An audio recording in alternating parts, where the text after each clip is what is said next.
Hello, everybody, and welcome back to another episode of the Cup Reviews, brought to you by Cup of Hemlock Theatre. I am your host, marketing manager, Mackenzie. I'm also the man with two left feet who cannot dance, but that's okay. That's okay. I can certainly appreciate dance instead. And I'm proud to say, ladies and gentlemen, that this is our 50th episode. Yes, that is right. You've sat through 50 episodes of the Cup, and now we are officially 50 episodes in, and it's only fitting for our 50th episode that we do a follow-up to one of our most popular, most viewed episodes, which is our holiday episode all about the Nutcracker Ballet.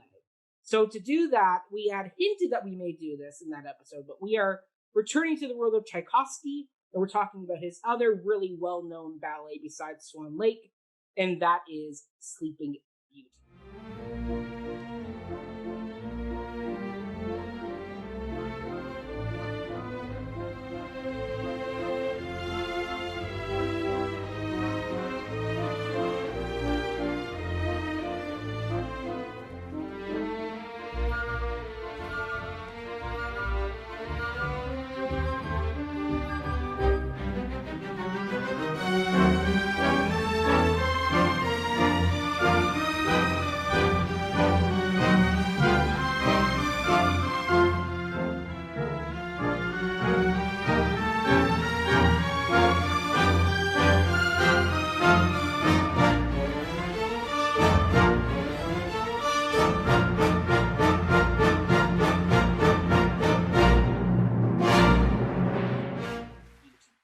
And to do that, we have two returning panelists from our Nutcracker episode. First off, welcome back, Emma. Hello, how are you?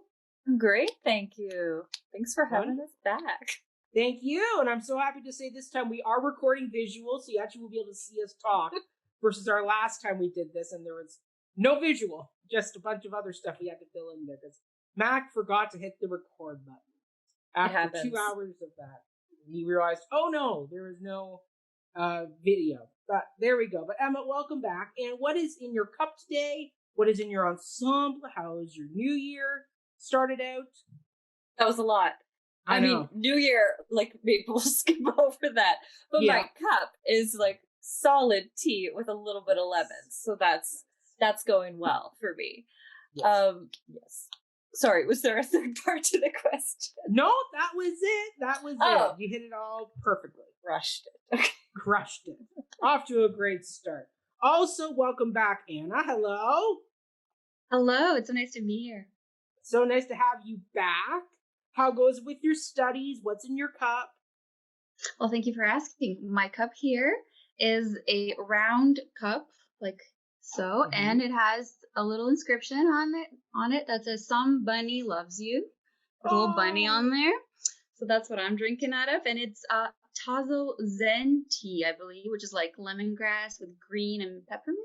Nice. So I'm enjoying that. And my year, like, I feel like it hasn't started yet. Like, I just feel like 2021 hasn't even happened. So I'm still waiting on something, exciting. This is it. This is it. Yeah. This is it. The 50th episode of the Cup. Exactly. Yeah, it's been really slow. Just slugging along is what I tend to say these days. Trying to write, trying to read. Very slowly. Yes. And back for her 6th episode, it is none other than Ms. Alicia. Hello, Alicia. Hello. It's lovely to be back once again. Yes. Welcome back. Now, when you came on and did our episode all about Showboat, you had not seen or known about Showboat. And did you know much about this ballet or ballet in general before you answered the call this week to come on and speak about Sleeping Beauty? Not really, but I was excited to watch and take notes and analyze. But I've never watched the Sleeping Beauty ballet before, but I was happy to hop on board. Love it. Love it. See, Alicia, that's what's so great about you. You just come on, you're always willing to jump in and be like, don't know the show, but I'm excited to learn and experience something new about theater. So more of us should follow in your footsteps. I think it would make our theater world a much more wonderfully well-rounded environment for people. Oh, I 100% agree.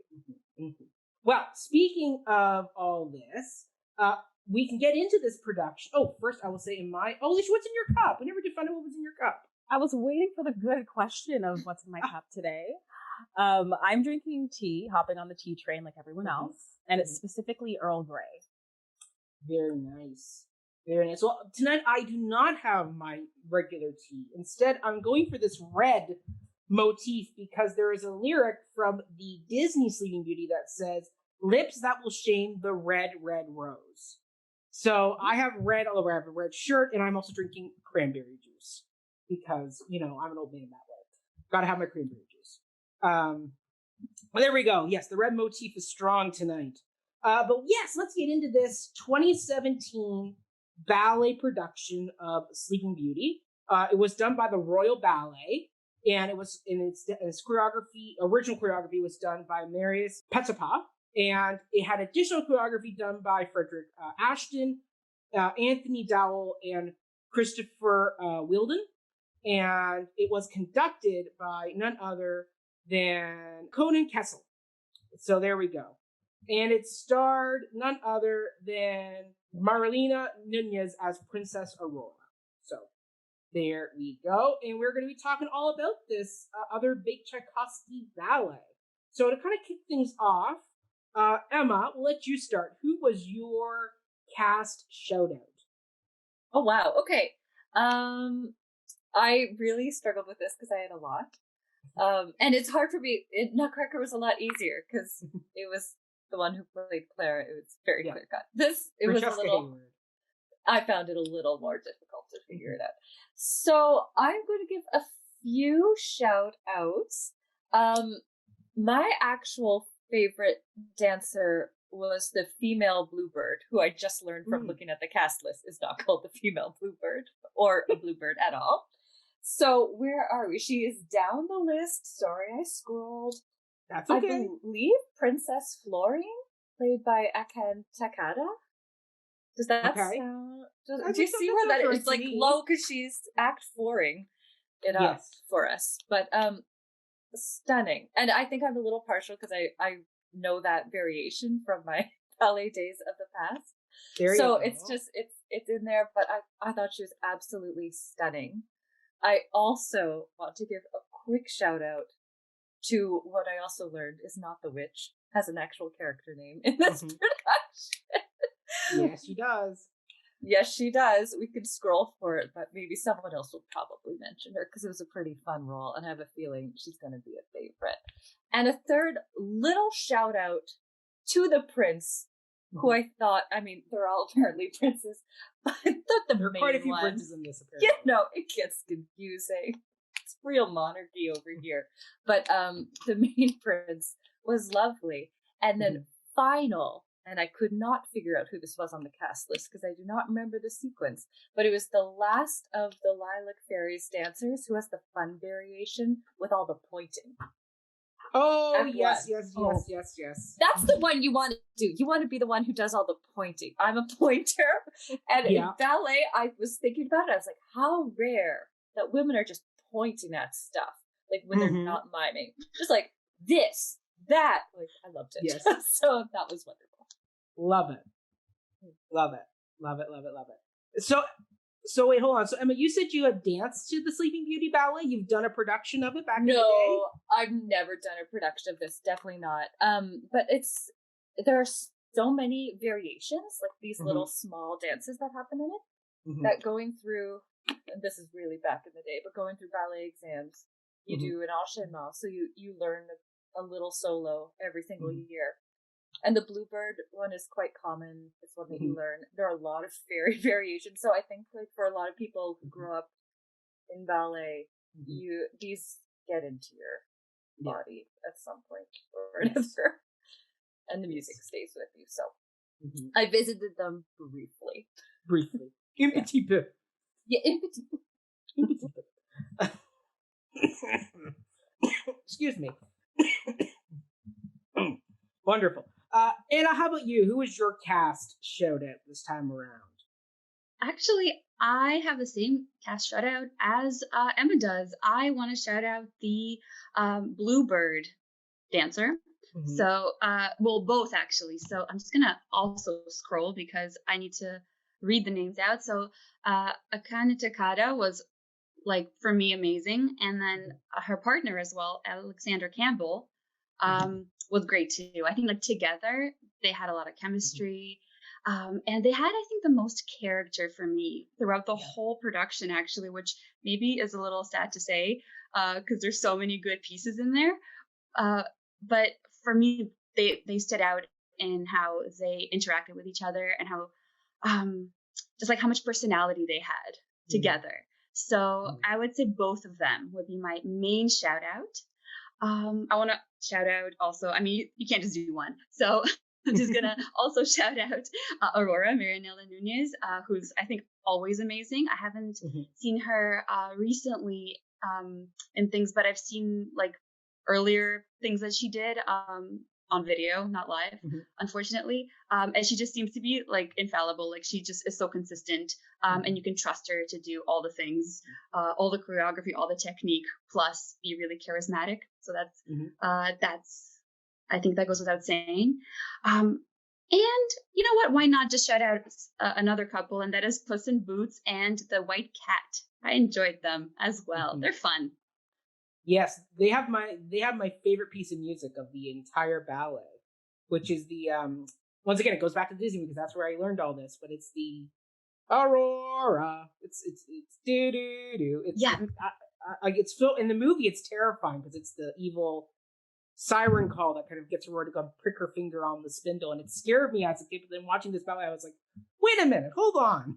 That whole scary piece of music comes from like this playful cat random ballet that happens at the end of the show. Talk about good on this. Like I forget who adapted the music for the Disney movie, but like he scoured that score and found some really memorable snippets to use to cut together to make that like 60-minute movie version that they did. So love Puss. I mean, the costumes were also Puss-in-Boots too, with those cat masks they had were great. So we will get into that for sure. Yeah. Alicia, how about you? Who is your shout out of the day? Similar to Anna, I also really loved Marianela Nuñez. I found her dancing phenomenal, and I felt like she had the most, like the spotlight was mostly on her when she was there. So I think that's kind of what made my eyes just focus on her dancing. I specifically really liked the scene. I believe this was in Act 2, when she was getting like spun around by all these gentlemen callers, and she was just so like on point, and it just looked like there was so much muscle strength to do that, but she looked so extremely like elegant and lovely. She just captured my eye in that moment, and I was focused on her throughout the rest of the ballet. The Rose Adagio. Oh, that's what that dance is called? Yeah. Really cool. Yeah, the Rose Adagio. Love that. I saw the music. Tchaikovsky was brilliant in this one. So brilliant. But I will say, I'm going to actually go back up to one of the people Emma gave a shout out to, and that is Kristen McNally. And she played Caraboss, a.k.a. the evil fairy, a.k.a. Maleficent in the Disney movie. So she's had a few different names. But the fact she actually is given a name in this, not just the evil fairy, she actually is given a name is great. And every time she was on stage, from the minute she comes out in that great black chariot to ruin the celebrations, even though, I mean, to be fair, the guy didn't invite her, messed up that list. So I mean, like, I don't blame her for being a little bit ticked off. Everybody else gets invited except for you. That's a bit of a slight. Just gotta say. I mean, I do understand a little bit of her anger there. But no, every time she was on stage, like she's a very petite dancer. Like she's not big. She's not really compared to like Aurora, who had a much more stronger frame. Like she was a much more lanky dancer, but yet she just filled the space with what she did. Her character was so big and just so villainous in a way that was just great. Like just watching her do her thing, like when she takes the guy's wig off and just plucking his hairs out. or just her and her rats. Which once again, I don't know what Tchaikovsky has against rats. This is the second ballet we've seen that features evil rats. Mind you, I don't like rats either, so I wasn't too hurt by that. I just thought that was a neat Tchaikovsky connection that two productions that we've watched have rats show up in there somehow. But no, she just filled the space, and I was so sad when they kind of got rid of her at the end of the third act there, and that cool mirror effect they did. I was like, oh, I want more of you. I want to see more of you doing stuff with the prince and the lilac berry. I want to see more of what happens with you.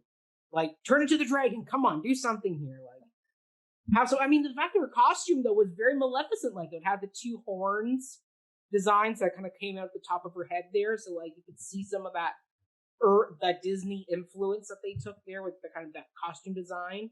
So I thoroughly enjoyed her performance. She just stole the show from me every time she showed up on stage. The minute she showed up in that chair, I was like, okay, I'm invested in you. I'm ready to like watch and have some fun with what you're going to do here. So I was all on board for that. Well, speaking of cat masks and chariots, let's get into what our favorite production or design element was. Alicia, for you, what was your favorite production or design element? You definitely already kind of touched on it a bit, but costumes, the gowns, the wigs, the animal masks, they were also specific to the time period, and they were also detailed and just luxurious. It made me want to like touch the gowns. They just look great. And specifically, I really loved Karabas, like her outfit, her long black gown with the red, like looked like diamonds almost. Like just her scene with the evil rats. The costumes in that section really caught my eye, and I just loved it. And also, side note, Kristen McNally did such an amazing job playing that character, playing the evil witch, which made me love the costumes and the evil rats even more. It was like I shouldn't love it because she's like the bad character, but I loved it. Just overall, just the costume design and everything just really made me want to, like, again, I just wanted to touch everything, like if I was a child or something, if that makes sense. Yeah, I love that. Even like I remember when we did the Nutcracker, we said the rat mask kind of looked kind of fake and very kind of put the fake head on. These rat heads looked a lot more. I don't know if the word is realistic, but they looked a little bit more. They looked less fake.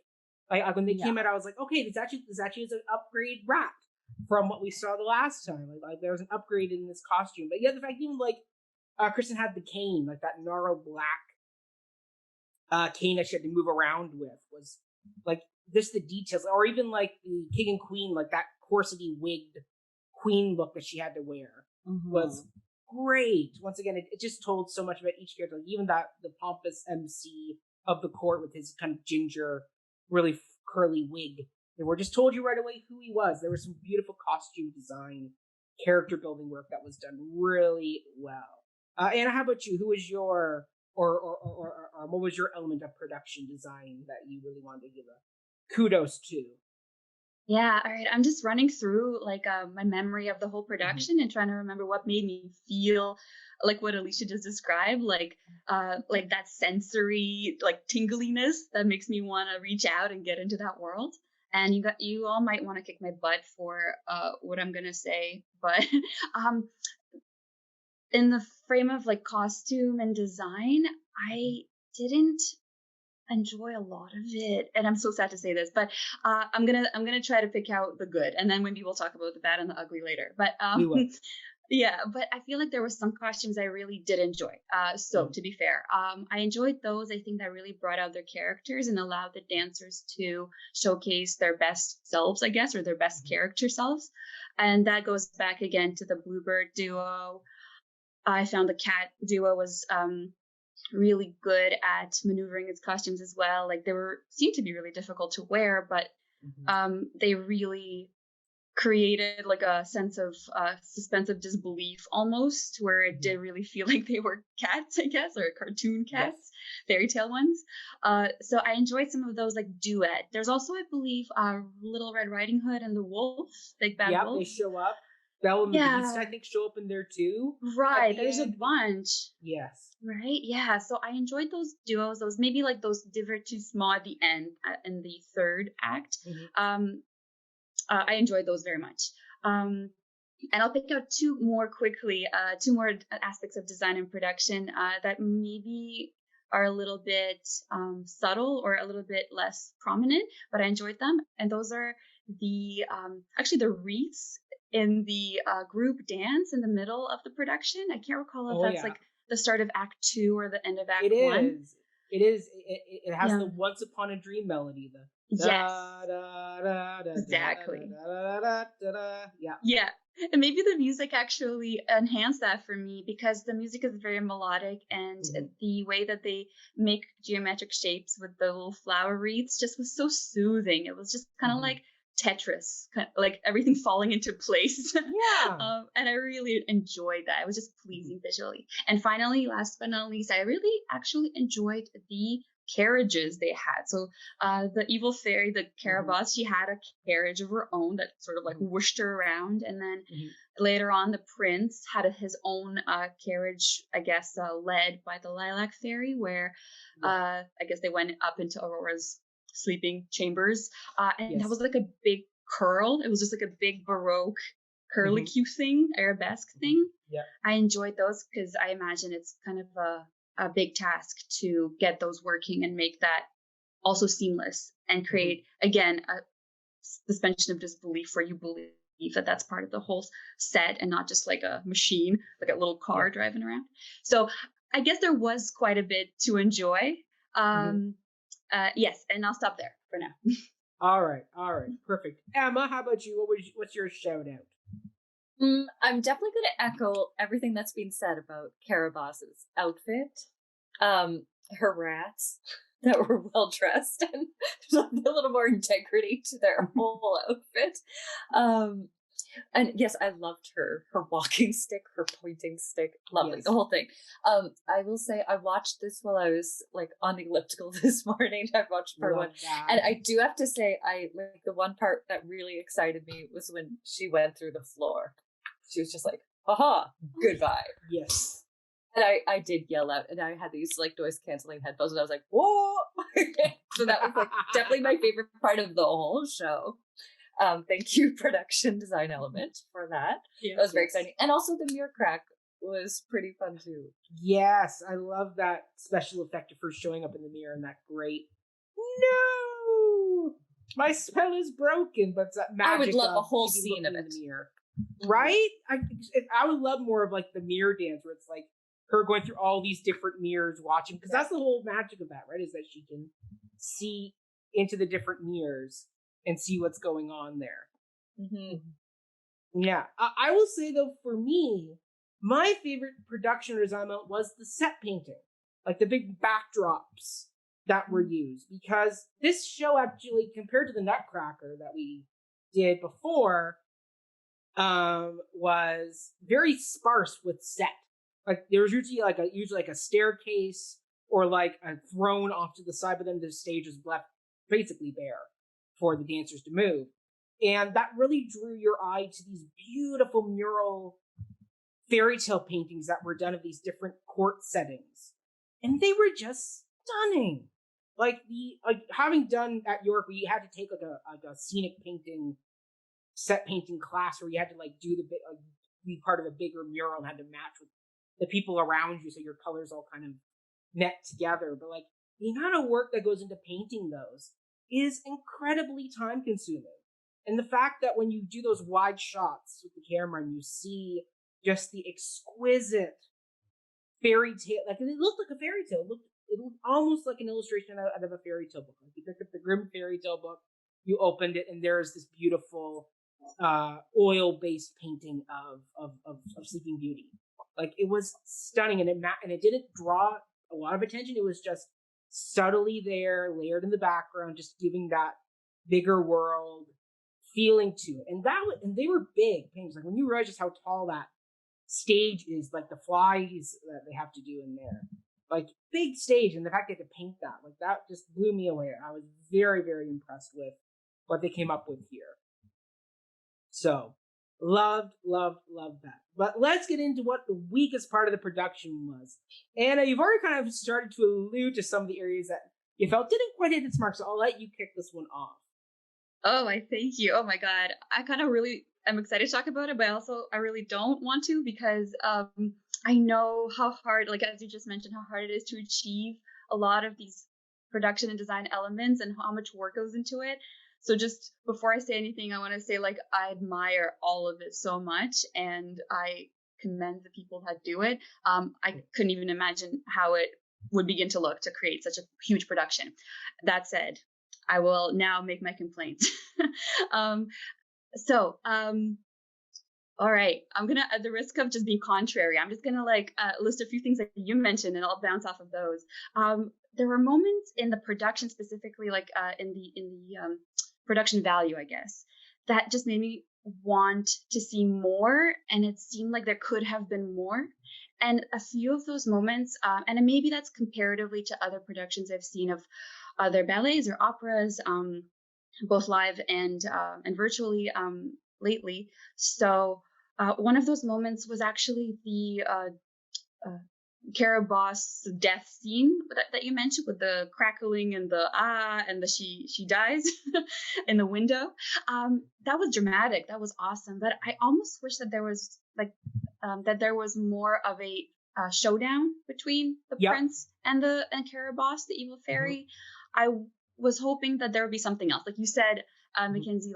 Maybe she could have turned into a dragon somehow. Like, I don't know, something. Like Maleficent there at the end. Yeah, something could have happened there. I think that's kind of centered her a little bit more, because she was so important throughout the whole process up until then, or the plot up until then, and that just left me feeling kind of like it was cool, but it could have been cooler.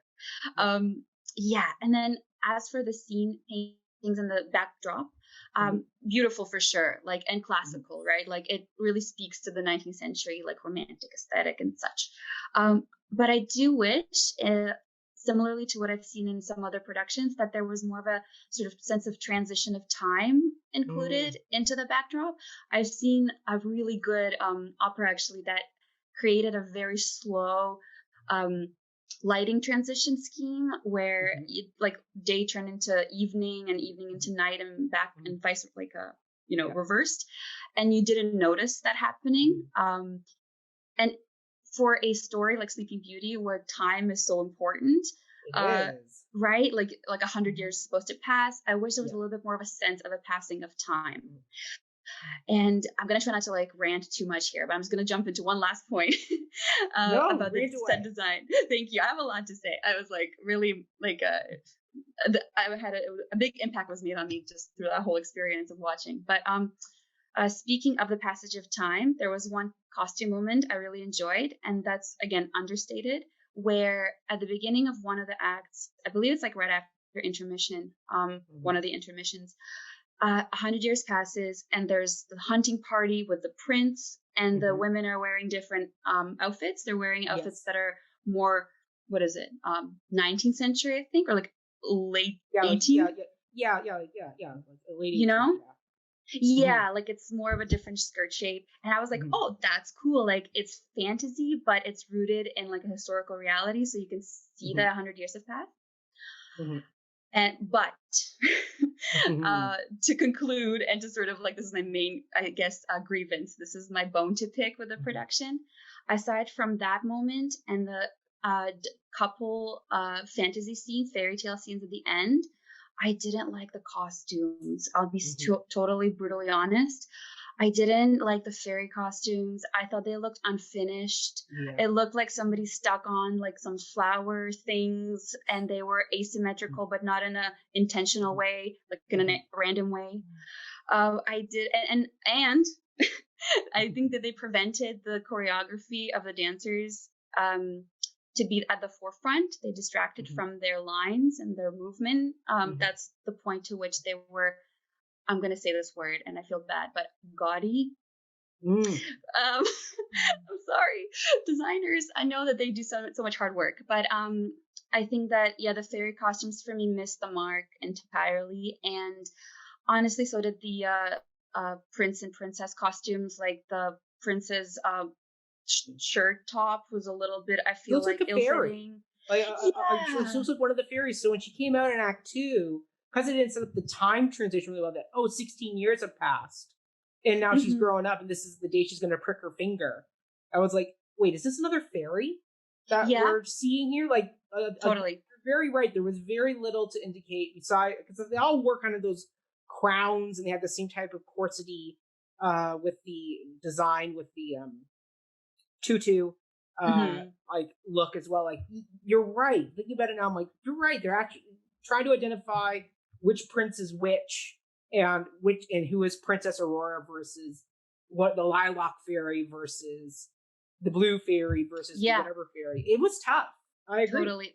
That was one of my main things, actually. Thank you for bringing that up, because it was on my mind. I kind of forgot it. And that is that there was not enough difference, I think, in the color schemes between the costumes to tell apart between the fairies and the princess, and even Aurora sometimes. So you couldn't tell who's who on stage. Yes, I have other grievances about like the aging thing, where like the queen seems like she's the same age as Aurora, and like Aurora seems much older, but the queen, I don't know, it was just a little strange, and I feel like they could have done aging a little better. So there you go. Love that. Love that. Alicia, how about you? What was an element that didn't quite work for you as a newcomer to this ballet? I'm nodding along to a lot of what Anna just kind of mentioned. I did notice the aging thing with the princess and the queen. They did look very similar in age by the end of it, and there wasn't any true distinction. Like, the makeup people could have went in a little bit more on the queen, at least. But certain things that I wrote down, some things that before Anna said anything, the Caraboss death scene. I agree with you, Anna. That was it was anticlimactic. I was ready for like a duel or something, but then the fairy godmother, she comes and she's waving and she's doing this and that with her arms, and then Caraboss is on the ground like crinkling, and I'm just thinking, that's it? You fell through the ground earlier. There was huge smoke and everything. I thought you had it in you to at least put up a good fight. And then we barely get to see her disappear in the mirror. Like, I almost missed it. I wasn't focused on her. I was focusing more on Aurora at that time and the prince. So I really wish there was more time spent on that death scene and the showdown, or whatever you want to call it. The confrontation, and a little less time spent on the celebration of Aurora's back. We're gonna perform for the king and queen for like an hour.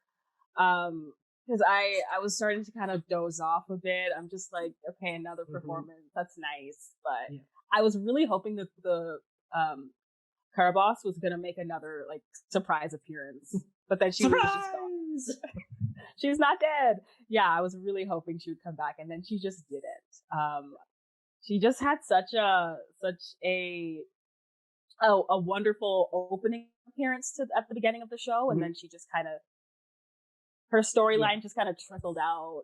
And then at the very end, I mean, yes, like, she was the bad character, but at the very end when the audience booed her, I don't know why I felt upset. Did everyone watch until that point? I did. It's a very British theater thing to do. Okay. I found like when I was over in the West End, and I saw, for example, Les Mis, when the Thenardiers, the innkeeper and his wife, came out at the end, they got booed. And then when I was out in Cardiff, Wales, seeing a show, and that bad guy came out at the end of that musical, he also got booed, and the actor did the whole guys. So like, I think it's a very British thing to do, is to be very interactive. Like when I was watching Les Mis, the audience was clapping along to Master of the House, like doing the clap on the beat. Like, they were cheering and clapping. Like, they're much more of an interactive audience than we are. I find us as Canadian audiences are much more we sit and we will clap for you. That's true. So when they booed, I was like, Okay, that's fun. Like, and clearly the actress or the dancer doing the role, the actress doing the part, enjoyed it because it shows that, oh, you got into me as a character. But I totally get where you're coming from.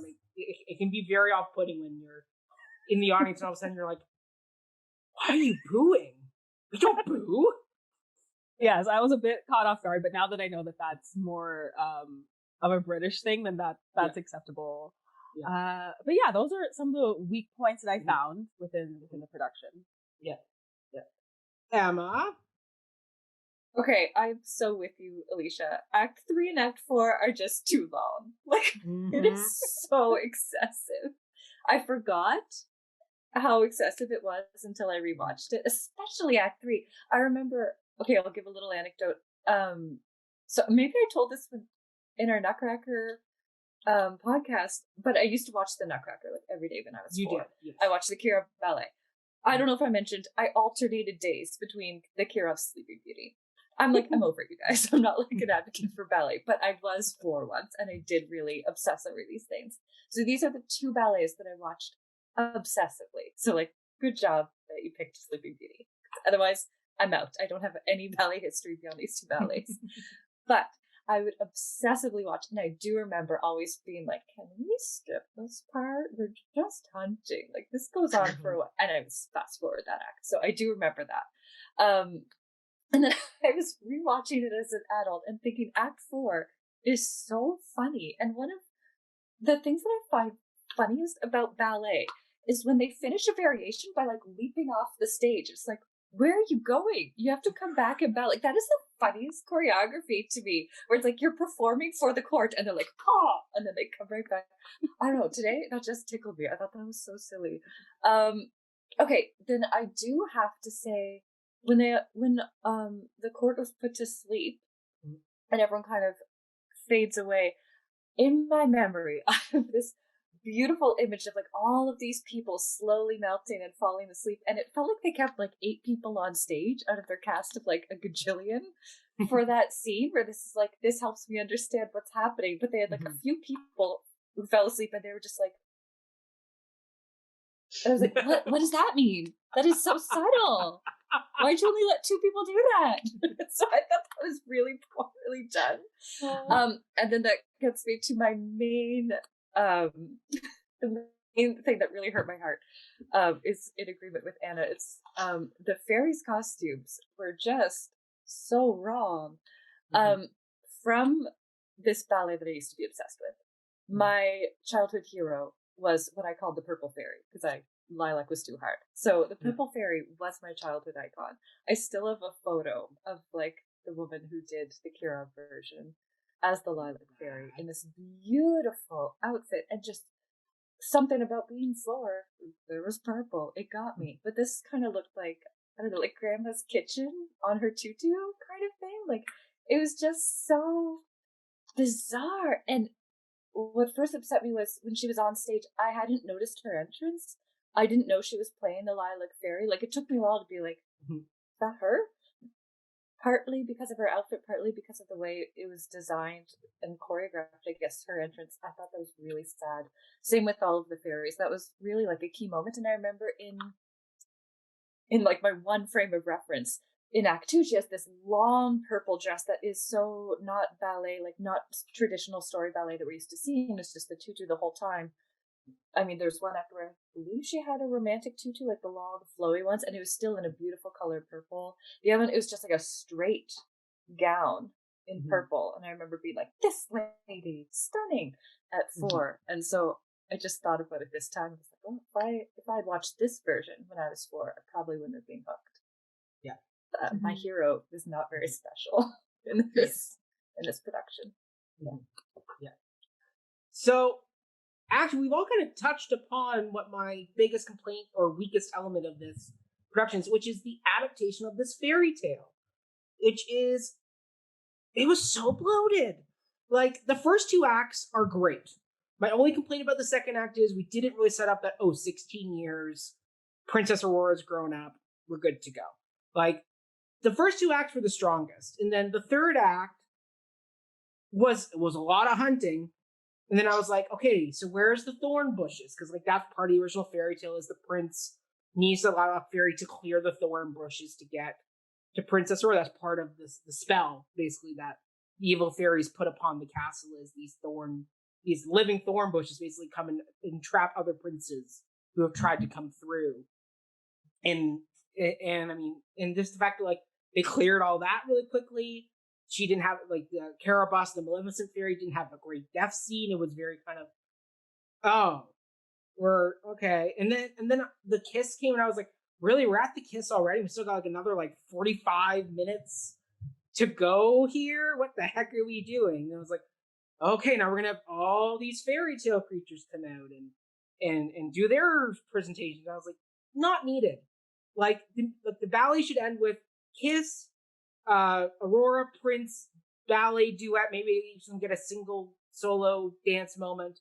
Come back together, bow. Everybody wakes up. Oh, we all dance. The end. Not another 45 minutes of random people coming. Like, why Puss-in-Boots is in this? No idea.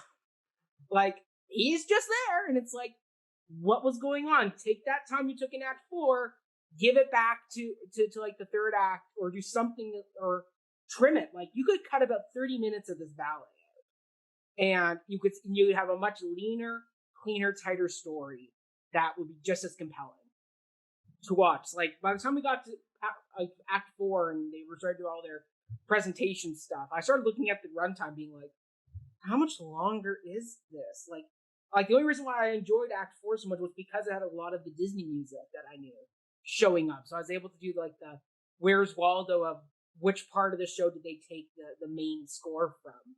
That kind of kept me going when I got a little bored there toward the end. But it was so long at the end. It was so bloated. And I was like, we don't need all this. And I mean, like, I know the original fairy tale had like 12 good fairies and one bad fairy because number 13 is bad, or 7, something like that. There was an excessive number of good fairies. I was like, can we trim some of this fairy stuff down? Like, 3 good fairies. Disney was right. Like, 3 well-developed good fairies that each have their own personality. Give them a bit more time so we can connect with them and they can do a little bit more in the story. Like, I couldn't keep track of all the fairies. And I just knew, like, okay, all right, we have another fairy solo. Okay, here's another fairy solo. All right, and we got another one. And it was like, okay, so which one is the important one? Oh, it's this one here that is not very well dressed. That's the Lilac Fairy. And I'm like, oh, like, yeah, like, for me, it was just, we got to trim this ballet down or, like, restage it into here to get to focus the elements of the story a bit better. Because the music is gorgeous. Like, Tchaikovsky wrote beautiful music. It's just, the way this fairy tale is being adapted is so frustratingly like bloated and not focusing. Like, if they wanted to do more after the kiss, they could have taken the part that usually gets cut out of the adaptation, which is the prince's mother is actually part ogre and tries to eat the twins that like Sleeping Beauty has. Like, and there's a whole other villain that shows up. I mean, we could just choreograph that for Act 4. That could have been a fun way to end the show versus Puss in Boots doing a solo dance. I don't know. Like, for me, I just want this adaptation of this fairy tale, like, not the best. I would definitely say dramaturgs could come in here and do some reworking in this. Because, yeah, there was, even though it was great, the music kept me going, and I was still doing very much like, all right, here we go. Like, another bit of bloat that we could easily trim a bit here. So, yeah, there we go. But let's get into the question, though, of do we think this production is worth the watch? Emma, I'll let you start because this is a ballet you grew up on. So would you show this to someone? Or would you stick with your OG version that you grew up on? I mean, I don't show ballet to anyone. It's not a part of my life. I will say, as an ensemble, I'll acknowledge it was really well done. It was really well danced. I rarely get to see ballets so clean in an entire ensemble of dancers. So I should have shouted out to the cast earlier. That's rare for me to see something that polished. So depends who you are. Could you stick a kid in front of this and would they be interested for like 2.5 hours? I'm not sure. Take a special out kid. the 1989 Kirov VHS if you're looking for a good time. Like, it's probably much better. Even though it'll be like, oh, quality. Check it out. I'm sure I do have a version, kind of but it might be idealized in my brain. But I do remember some things that were much better that are undeniable. So it depends who you are. I find there's like ballet is so based on spectacle and like the wealth that's going on there, the money of being in the theater and having that. Like, I don't know how much translates in this box that we're watching from these days. So if you're a ballet buff, looking for some pretty flawless dancing, it's a very clean production. If you're a kid, maybe, I'm not sure though. And otherwise, I'd say no. Fair. That is a fair assessment. Alicia, as the Sleeping Beauty novice of the group, what sayeth you? Would this be something you'd want to revisit again? That's an interesting way to phrase the question, but like, I personally wouldn't watch this again, or I probably wouldn't have watched it to begin with. I only watched it because like we were reviewing it for Cup of Hemlock reviews. But if someone enjoys ballet a lot and they have to watch every performance that approaches them, then I would say for sure watch this one. I agree with Emma. I don't have any dance training, but I thought the dancing was flawless and very well done, and I was really impressed. What else did I have in mind? Oh, right. I just felt like this one had like a target audience. When the camera, since we watched this on Broadway HD, when the camera did pan to the audience, there was a lot of older people. Yeah. The ballet. Yes. Right? So I think if that's the audience that you fit into, if that's the target audience that you are in, then sure. But if you're on the younger side, if you don't really watch ballet, then maybe not. I found a lot of the times that I was very tired watching this. I think just Act 3 and Act 4, I just really started to, the music was just so soothing, and I just was really, really sleepy by that time. So I couldn't imagine actually sitting in the audience and like trying to stay awake. But I did really enjoy the costumes, and even though the music was soothing, the orchestra did an amazing job throughout the ballet, and the dancers, they were always on point. And yeah, like I think yes, it is worth watching. For me personally, it's a no, but for others, they can go ahead and try it if they love ballet and amazing dancing. Anna, how about you? I mean, I don't know. We never found out. Like, well, did you grow up on this particular ballet? Because I know you said you had kind of grown up on the Nutcracker a bit more. So, like, is this another ballet you kind of grew up knowing, like ahead of time? Yes. So, like Emma, like I watched it all the time when I was little. I think it was the Kira version as well, actually, because they did a bunch of recordings of ballets like Swan Lake and Nutcracker, I believe, and a few others in the 70s, I think it was. And they have hilarious casting. Like, it's all Russian, right? But like the evil witches are just these like older men, and it's amazing and it's campy, and I loved it. So yes, I was familiar with it. But it's not a ballet that I tend to like watch often or really even at all, because it's like you watch it once or twice, like let's say as an adult, and you kind of get it. You're like, okay, I've seen it. It's not really hard to remember like its parts, right? You're like, okay, there's the fairies, there's the whatever. Like, I don't feel like there's a lot that is left to unpack.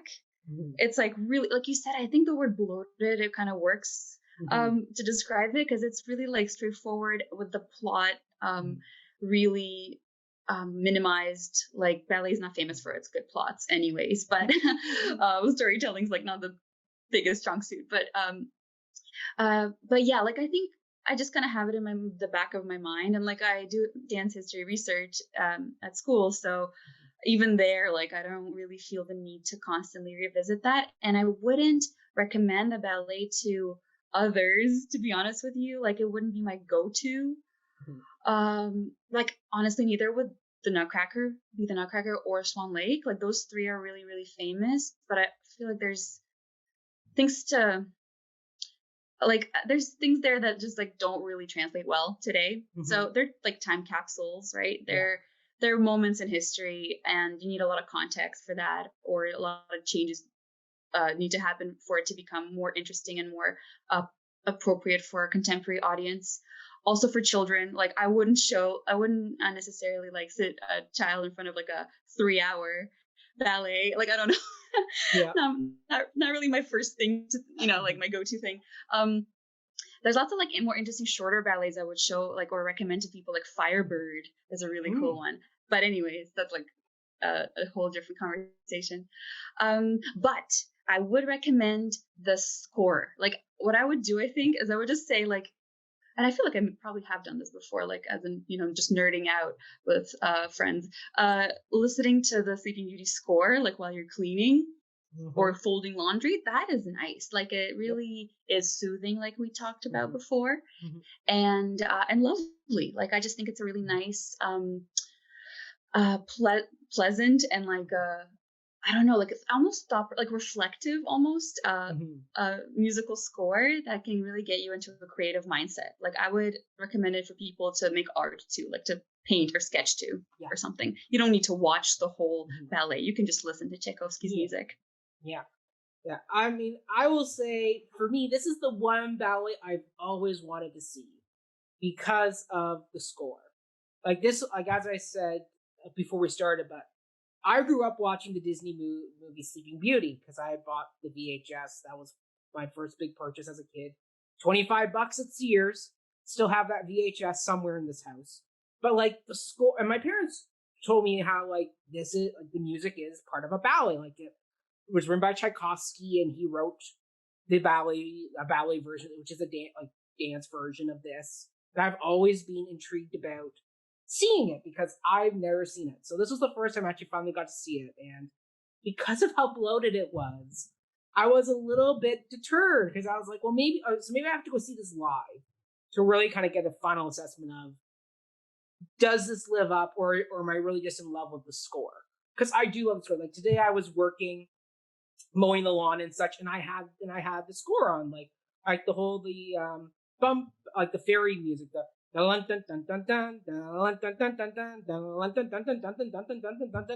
it just escalates and builds, and it was great. Like it had such a great beat to it. Or there's the very melodic, the da da da da da da da da da da, like so many hummable melodies. Like I would say this melody or this score is so much more hummable to me than like Nutcracker.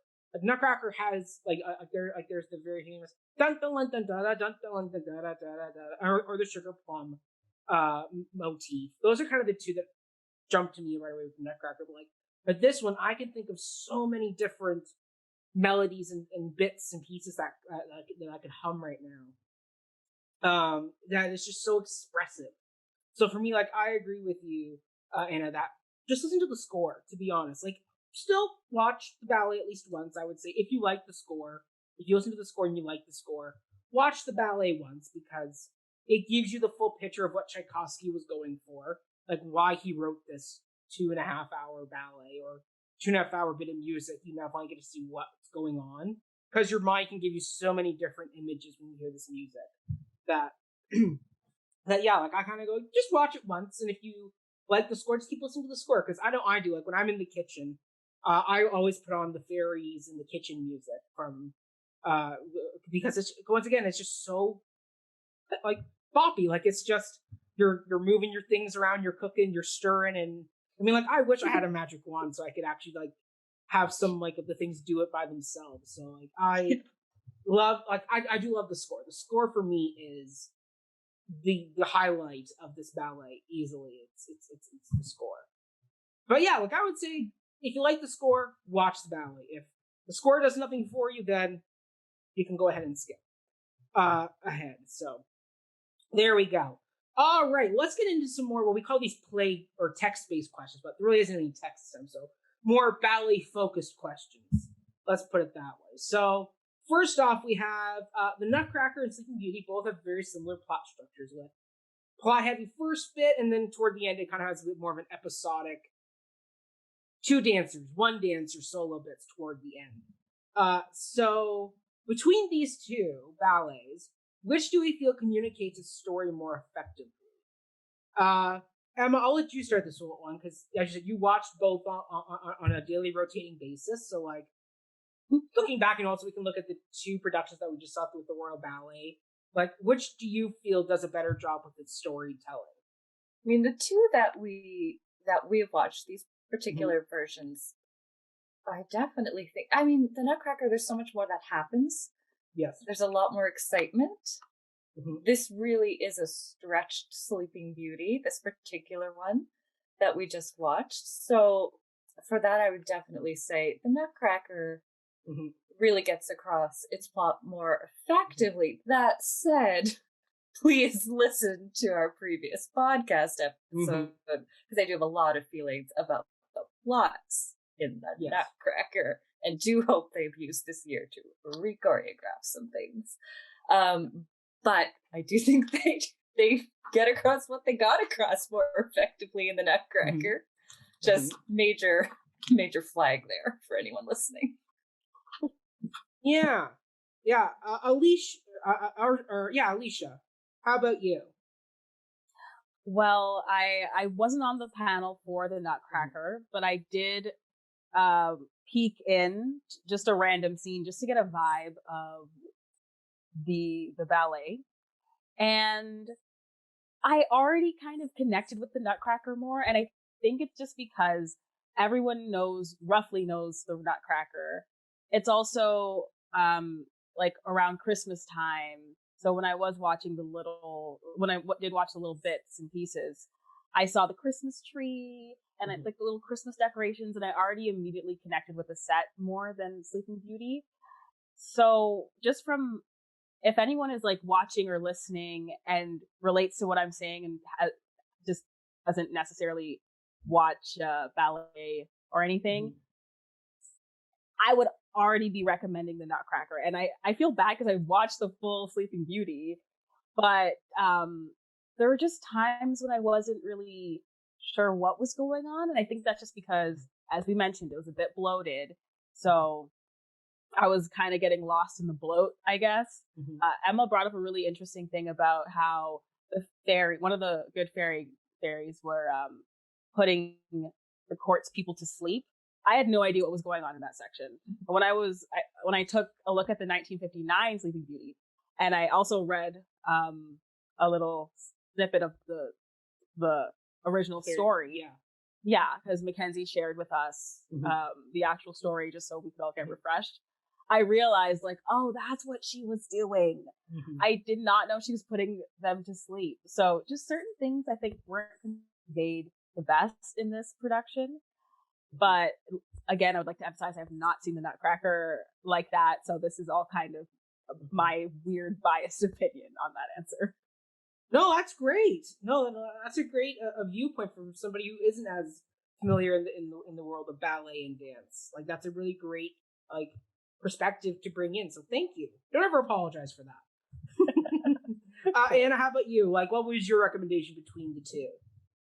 I entirely agree with Alicia and Emma. It's an easy one. It's the Nutcracker is more plot driven, and so it creates a better story, I think. Like, it's just a lot more attention was placed, I think, on story in that production. I believe it's shorter, so that helps. If I'm not mistaken, I think it's quite a bit shorter. Yeah, I don't know. Like, I think that's really it. Like, it's quite an easy one for me. I think there's one thing I wanted really to bring up. I just remembered it, and it's like the reason why I believe the Nutcracker is stronger at the storytelling component is because its heroine. So was it Clara? I believe Marie Clara, depends on the production. She drives the story along. So this sort of female heroine is the one who we see throughout the entire production, and we get to see her grow up in a way. So I think that's like one of the saving graces of Nutcracker is kind of this coming of age story. Like, if there's anything that could be salvaged in the plot, that might be it. Like it could be turned into something nice in that sense, like a Bildungsroman or whatever. but for the Sleeping Beauty, you have the title Sleeping Beauty, so you expect to see the Sleeping Beauty's story, and you don't get to see her for so much of the production. And so I feel like her story is missing. And I think that actually ties into one of the later questions we'll discuss. So I will leave it at that. But I think that's one of the major reasons why I would recommend The Nutcracker over Sleeping Beauty, and that I believe Nutcracker is a better story than the particular rendition of the Sleeping Beauty that this ballet adapts. Well, I'm going to shock everyone here, but I'm going to say Sleeping Beauty, I felt, was a much better ballet for communicating the story. Wow. Yes. I mean, I was able to follow the plot of Sleeping Beauty much more clearly than Nutcracker. Like, particularly towards the end of Nutcracker, when we're at the Sugar Plum Palace and we're getting all those episodic things going on there. Like, I was like, why is this happening here? At least with this, when we got to Act 4, we had, once again, this similar duet presentation sequence. That, at least I was like, okay, I get it. It's the wedding. We're doing a bit of show off dance and music here. Like, we're just showing it off here. And I mean, like, once I could also distribute to you, I know the Sleeping Beauty fairy tale way more than I do the Nutcracker. Like, I know the general concept of the Nutcracker. Girl gets Nutcracker for Christmas. Is it a dream? Isn't a dream? When she goes on an adventure with the Nutcracker. Oh, there's the Rat King and there's the Sugar Plum Fairy. Like, generally speaking, that's kind of the bullet point version I know of the Nutcracker. Sleeping Beauty, on the other hand, I was able to follow pretty closely with, okay, they're putting everybody to sleep. I mean, there's a few moments, like I said, the 16-year jump when Sleeping Beauty's now grown. That confused me for a minute there. I was like, okay, wait, where are we now? Okay, got it. And, like, the hunt went on a little bit long, so I was like, okay, all right, move this bit of the story along here. But for the most part, I was able to follow it pretty well. So I think, for me, I would go with Sleeping Beauty. Now, that being said, we do have a definite heroine problem, meaning the female protagonist, not the drug.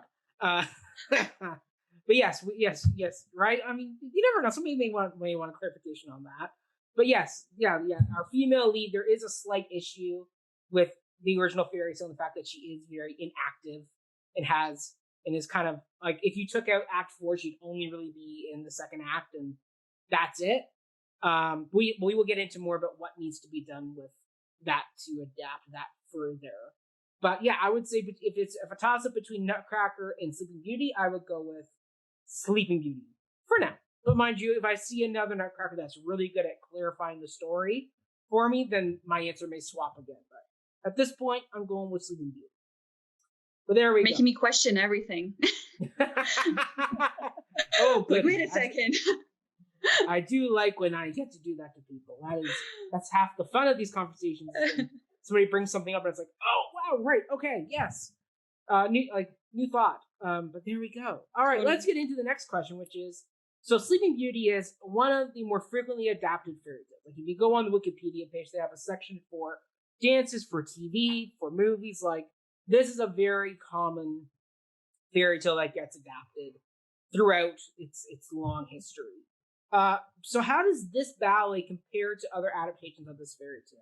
Most notably, we know about the 1959 Disney film, and we've also had the remake with Maleficent with Angelina Jolie. So there's been some resurgence of Sleeping Beauty interest in the world, and we've had this very famous cartoon. And then also a follow-up is how have later permutations of this story taken influence from the Tchaikovsky ballet, if they have? And I'll let you start this one. All right.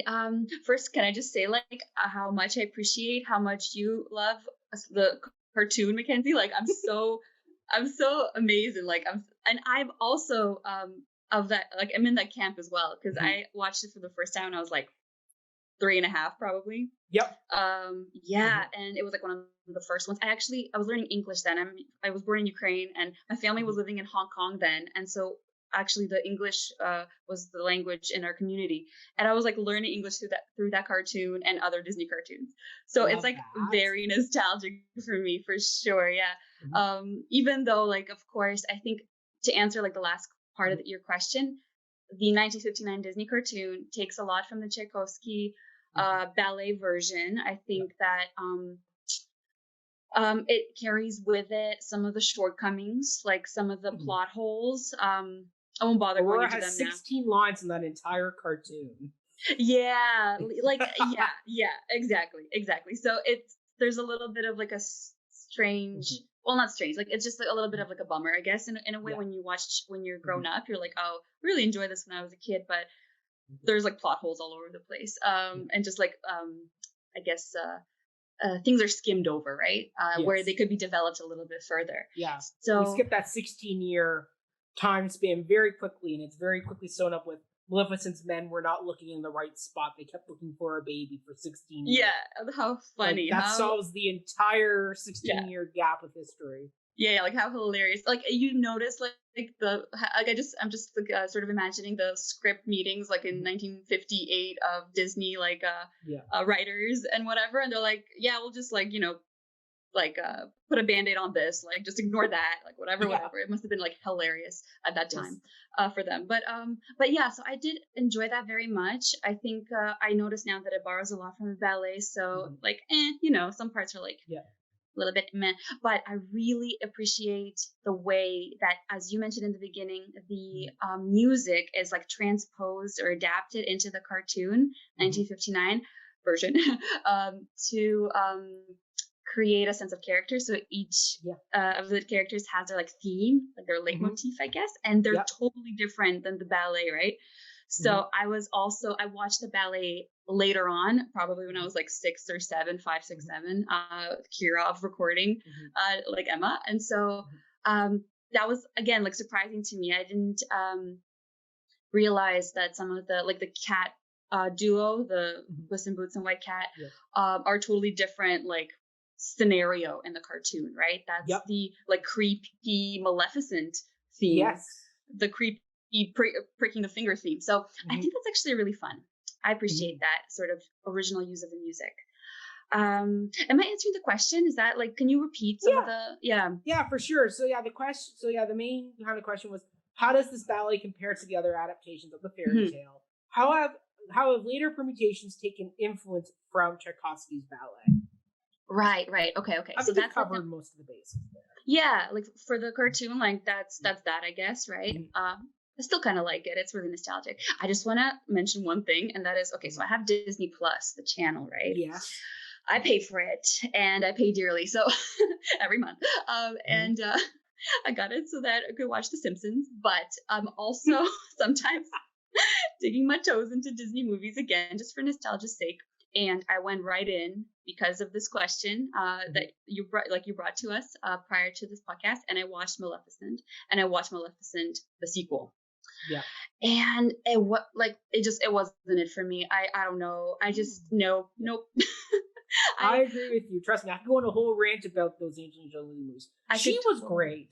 The adaptation, on the other hand, is a whole other story. What they did, it was that weird fairy tale, and what I could see what they were going for, and it actually ties in with my final question. Yeah. Okay. I won't go into it too much. I just want to say that like the Maleficent's, like the Hollywoody like fight scene, like the 20-minute like CGI fight scenes in Maleficent and the Maleficent the sequel that are like so unnecessary are on par with me, are like the equivalent to me of like the 10 to 20-minute, I don't know, however many minute solos in the Sleeping Beauty that could just be cut out. Like that's the parallel for me. Yes. So I feel like they didn't try to adapt that boring sort of show offiness, the like technical like bravado that like really sacrifices the plot.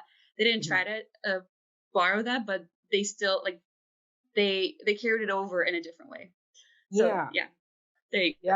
yeah, I mean, like, looking back at that 1959 climax of the story with Maleficent, it's only like 5-10 minutes max. Like, the whole dragon, which is the most iconic part of that whole third act battle, is maybe a minute. Like, I remember listening to the commentary with like animators from the 90s while you're watching. They're like, wow, like I always thought the dragon fight was so much longer, but it's like 30 seconds and it's over. Like, it's like they were very lean on their storytelling with that 59 film. Like it's 65 minutes. It's not long, but what they did was really remarkable there. So yeah, Emma, how about you? What is your thoughts on this question? Well, I'll keep it brief because I have none of that knowledge that is all those versions. I have only seen this one, the Kirov's version from like possibly 89, and the cartoon back in the day when I was a kid. It was not my top rotation. I was more of a Beauty and the Beast, Lion King, Aladdin type of VHSer, but it made it in occasionally. I'm pretty sure it's somewhere. My parents' basement, maybe. I'm not sure. So I can't actually answer part 2, but Kirov version. Go for the 89. That's where it's So at. good. That's all I got, though. I'll have to watch this version now just to see like how different it is. Like I'm now really intrigued to go back and rewatch when like this older ballet version. But be like me and fast forward Act 3. Okay. All right. I'll fast forward through Act 3. Yeah. Just hunting. It's fine. Okay. It's just so melodramatic. Like Soviet dancers are just so like, Well, Soviet Russia. I mean, to my 3-year-old self. Yeah. Yes. Everything is life or death. Exactly. Life or death. Alicia, how about you? What are your thoughts? Like, besides this ballet, did you know other versions of this story, or is this kind of one of those fairy tales that wasn't big on your radar growing up? I was more of a Snow White, Cinderella kind of girl. So similar to Emma, I'm not super familiar with the 1959 version, but I definitely watched it at some point in my life. And before we hopped on the panel today, I did take another peek at it, like for like 3 minutes. I was like, okay, I get it. I got the gist of it. And the comparisons that I would make in terms of the ballet would be the costumes. I felt like the costumes for the ballet and the 1959 version were very period piece. So that I was like, okay, I can see the comparison here. And I think if I continued to watch the 1959 version, I would also recognize the music and the ballet comparison. So I think that's really cool. I haven't watched Maleficent, but I've heard it was really good. So now I need to watch it because I'm hearing what Anna has said. Mackenzie, you also have your thoughts and opinions there. Yes, I do. So now I'm not sure. But give like, it a watch. Give the first one a watch. I would say. I mean, watch the 59 because that's where they take the inspo from, and then watch Maleficent because that gives you a better picture of where they were starting from, so you can kind of see where they went when they went back and did the remake. But I will say this ballet though is the closest adaptation to the actual original fairy tale. Like if you go online and you read the half-page OG fairy tale, this is pretty spot on to what it is. Like, a whole bunch of fairies show up, they do their thing, one bad fairy shows up, does the curse, 16 years pass, evil fairy disguises herself, prick the finger, Aurora out, Prince comes along, kisses her, wakes her up, the end. And if you do want to read the sequel about the evil ogress mother-in-law, which has a whole other bit of context about that, in fact, it's the evil mother-in-law, you can get into. But like, this is a pretty close, and then from there we've kind of departed as we've gone further and further along in history. We've seen newer reimaginings of this fairy tale, but yeah, the ballet very close, and I mean you can see. I mean the biggest obvious connection to the other influences is the music. The score is what's really kind of carried forward. I mean, even up to when the Maleficent trailers were coming out, they were using the Once Upon a Dream song as their marketing tool, with Lana Del Rey doing the remix creepy version. The ballet, it's not referenced very much because it is so close to the original fairy tale that we've now gone so much further down the line with trying to modernize this fairy tale that going back to the older version, it's kind of like, you can take the general plot and you can take the score because the score is the most iconic bit that everybody knows. But for the most part, the ballet is kind of the ballet. It's stuck to be its own thing. Like going through the other versions of Sleeping Beauty that are out there, basically only Disney's the one that's taken any ode to the ballet, but that's because Walt Disney knew the ballet, so that's why he chose to replace all of the original songs they wrote for the movie with the ballet music, except for the one which is the Once Upon a Dream. That's the only carryover song from the original concept. But the score kind of replaced all the other music they had done. So that's kind of that for that question. All right, let's get into the last bit of this, which is this fairy tale features a very simplistic plot, an inactive heroine, and a fairly dated / sexist views on relationships / gender roles. Then we got some problems here. So how can we update the source material for a contemporary audience? Emma, since last time you were talking all about redoing Nutcracker, how would you tackle it this time with Sleeping Beauty? Oh man, where do you start? Yeah, little sexual assaulty this one, isn't it? Kind of. Yes. Oh, it's a problem. So, in the context of the ballet, it's kind of even harder because ballet is just a sexist art form.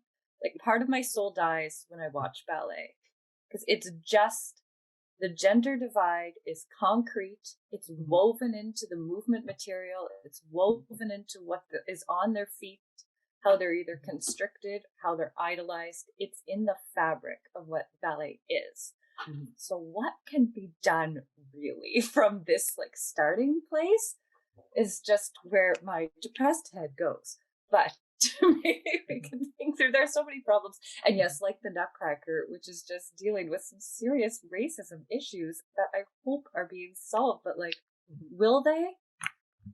I don't have a ton of faith. Where do you go in this world that is just so already in a hole and that is like holding to tradition? So like, what can you re-choreograph? Like, even in the bows in this production, I saw one Asian female with like a sparkly blonde wig piece attached to her head, and you're just like, that sucks. Little things like that are just, it's everywhere. So I'll touch on something that I did enjoy it kind of goes back to what Anna was saying about our memories of the Kirov version, where it was a very ballet thing. So they had a man playing the witch. And, you know, it's funny and blah, blah, blah. But it was like, at least in this production, a woman could be evil. Like, it didn't have to be played by a man. So two sides of that, like, it was nice to have some gender swapping or some luxury, but it was the males would only ever play females if it was for comedy or to play them when they're evil. Yeah. So at least this is like, well, we'll have a woman be evil. Oh. Shock the old people, I guess. So, I mean, is that a baby step? Do we commend them on that? Probably not. Will it ever be whoever wants to wear point shoes, wear them, whoever doesn't? If you want to take them off and do bigger jumps, go for it. Probably not. It's like when we tie the stories to ballet, I don't know how far you can go because it is so sexist down to its core that it's like pulling hairs. Sorry for the depressing. No. I mean, I'm someone bring it back out. Someone find a way. All right. Anna, can you find a way? How can we update and modernize it? Alrighty, Emma. This is a challenge I will accept. Okay, so I think there's a few things, and this is just going from my sort of hours of just sitting and wondering the same things as you are, Emma, and like trying to wrap my head around how to go forward. There are difficulties for sure, but I think there are some things that can be done. There's like any art form, I think there's a lot of potential yet left unexplored, and that a sort of overly zealous attachment to tradition stops that from being explored. So I could see like adaptations of the Sleeping Beauty that are really fun. One of the things that I can think of is, okay, so for example, when you have animals performing, right, you could do a lot, I feel, personally. I don't know how others would think or approach that, because some people might say, like, you have to stick to what it was in the 19th century. I don't believe so. I think we could still have, like, a Sleeping Beauty with a fun twist. So I'm going to refer to another ballet that I recently saw, and that's A Midsummer Night's Dream. I believe it's Frederick Ashton's, who also just choreographed some of this ballet, coincidentally. So in that ballet, there's Puck. Yes. And there's Bottom, right? And they're really interesting characters. So just focusing in on Bottom, I believe it was, is performed on point by a male ballerino, by a male dancer. And that's fun. Like, I feel like that's really cool. You see that and it's a little bit refreshing. It's a mild sort of, well, for some it's not, for some it's kind of a really, it's a huge travesty, but I think it's a really interesting thing to do on stage. And it can be really, I guess, like reviving in a way. Like it's something different. So you could do like the maybe Bluebird duo or the Puss-in-Boots and White Cat duo, any of those animal fairy tale things. You could gender swap. And so that led me to thinking, as Emma was speaking, to like a really drastic change that could happen too, and in an adaptation of Sleeping Beauty. And I'm just wondering, like, what if you were to gender swap Aurora and Prince Florimund? Like, what if, I don't know, what if the prince was to fall asleep and then Aurora goes on a quest? Something like that. I think gender swaps are really interesting, and ballet can be done really effectively. And a lot of the times they're done with either villains, like Emma was saying, or like we discussed before with Caraboss, alternately being played by older males, and then here with being played by a ballerina, and with animals. But I think it would be interesting to do it perhaps with the lead characters. That could be interesting. I don't think the audience would be the same for that kind of Sleeping Beauty, as Alicia pointed out earlier. I don't know what those people might think about it that we saw on the in the seats at the Royal Opera House, but maybe elsewhere it could be an interesting switch. Yeah, there's that. I mean, those are just like some ideas. Yeah. It doesn't fix the situation, that's for sure. It doesn't fix the plot, but it could. Yeah, the fairy tale plot's always a problem. Yeah, the whole trope of the prince comes and kisses the princess to wake her up. Exactly. That's always, unfortunately, like, I mean, Maleficent did do a new version of that with Angelina Jolie being the one to wake Aurora up, not Prince Philip, and they actually make a joke about that he can't wake her up. Yeah. Yeah, he kisses her just for like Alicia and Emma. He kisses her and it doesn't work, and then Maleficent comes up and kisses her on the forehead as her motherly figure, as the one who really loves her. Because she's been watching over her whole life, kind of spooking her, but she really grows to love her. And that's like gender swap there, I guess. Yeah. So, I mean, Alicia, for you, as someone who's always kind of come up with new, innovative ways to interpret texts, what would you do with this ballet or even this fairy tale story? How would you adapt it now for a modern audience? What I thought about was, I guess, similar to the Maleficent idea, or if it's already done. What I wanted, like, as I already mentioned, I wanted to see more from the fairy that came to rescue Aurora. So I would have loved if it was just her, and like the prince was kind of doing his own thing. But I would love if the fairy was more, I guess, aggressive is the word I'm looking for. Like, she was the one she was actually the hero, and it wasn't the male hero who kisses Aurora. Like, maybe the fairy does it or something. I just wanted more from her because I thought she was a really cool character, and she did a lot. She had the magical aspect to it. The prince didn't. So I would love if somehow in an adaptation, and I think in this the ballet that we watched, I felt like it could have been done here. So I think that would have been a really cool twist. Also, this is just the fairy tale itself, but in terms of the prince kissing Aurora and then they fall in love and yada yada. With this rendition, maybe I just wasn't focused enough, but I didn't really see that aspect of them falling in love. Maybe it was with the dancing, and then all of a sudden everything was perfect again. Or maybe they did like a flash forward to when they're just performing for the king and queen.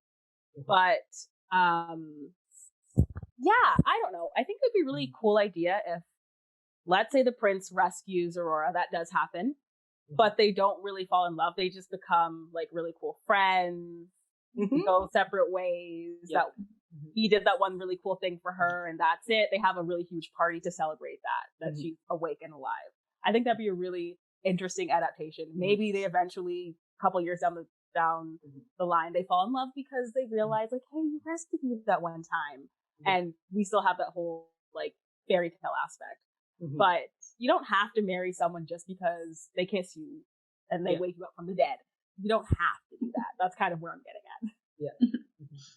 Yeah, I also, mean... sorry. No, go. No, you go first. I'm so curious. Where does her girl gang go? Like, from Act 1, there are all these fairies. Like, I want to see them come fight. Like, there's that one fairy who's, like, definitely on cocaine. Like, going way too... Like, where is she in the fight? I want to see her come back. Yeah, she's a bird, right? She's like the bird fairy, and she's just, like, flittering around. Yeah. Yeah, she's fun. Right. Would never want to dance that. That's way too fast.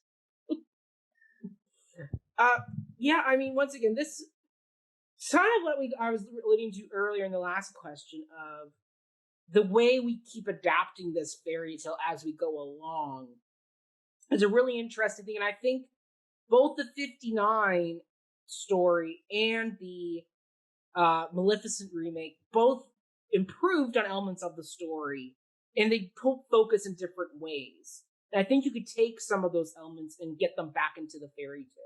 Or back into the ballet version. Like, for example, the whole Lilac Fairy being the one to wake Aurora up. I think that is a great alternative that you could do that way. Or, I mean, you could even take it where something that I thought they were going to go with in the Maleficent movie is, sure, Maleficent wants the curse to be broken, but she does it by testing Prince Philip, and that's why she does the thorn bush kidnapping the dragon, like she's doing these prove your true love, and the fact that Prince Philip is shown at the christening of Aurora at the beginning of the film. So it sets up that he's not just some random guy wandering in the forest and, oh, surprise! And the fact that Prince Philip in the Disney movie is willing to give up his crown and basically goes, I'm not going to marry a princess, father. I'm going to go marry the peasant girl in the woods. Like, there is something about his virtuous nature that I think you can take some of those elements and get them back into sort of like, why not have a young Prince Florian show up at the christening? And have him looking at Princess Aurora. So we don't just get him randomly in Act 3 at a hunting party and it's like, no connection to you or no connection to your princess here. At least now we get some of that built in there. Seeing and the fact that the two film versions both are so great at highlighting female power. Like 59 was all about the three good fairies and Maleficent. In the recent remake, it was Maleficent and Aurora getting the female spotlight, and the fact that we get, and I think there are ways you can do that in the ballet of giving a little bit more to which, once again, it would just take some dramaturgy of, maybe let's cut Puss-in-Boots and give that music to something else in the story that we can actually develop a little bit for, like, hey, let's fill in that 16-year gap and maybe Lilac Fairy and Sleeping Beauty, Princess Aurora, have a duet together. And that shows their growing bond with one another.